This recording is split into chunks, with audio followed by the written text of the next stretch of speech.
Alors, je voudrais vous parler de l'astrologie et de la question des mélanges.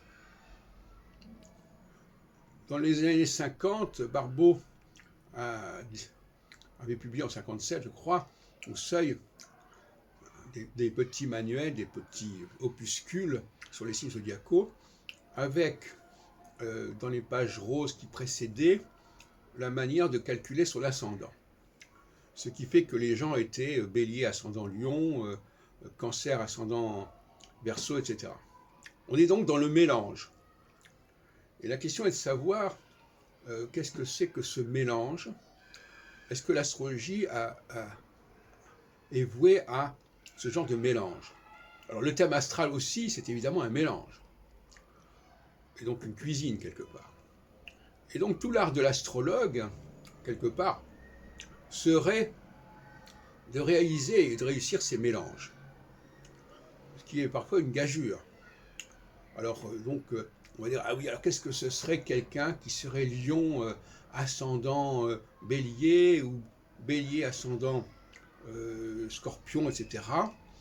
Et là, on va faire fonctionner son imaginaire, si on peut dire. Je me souviens bien que Alexandre Huperti, dans les années 70, avait inventé des chorégraphies censées représenter les transits de telle planète sur telle. Parce que les transits aussi sont des mélanges.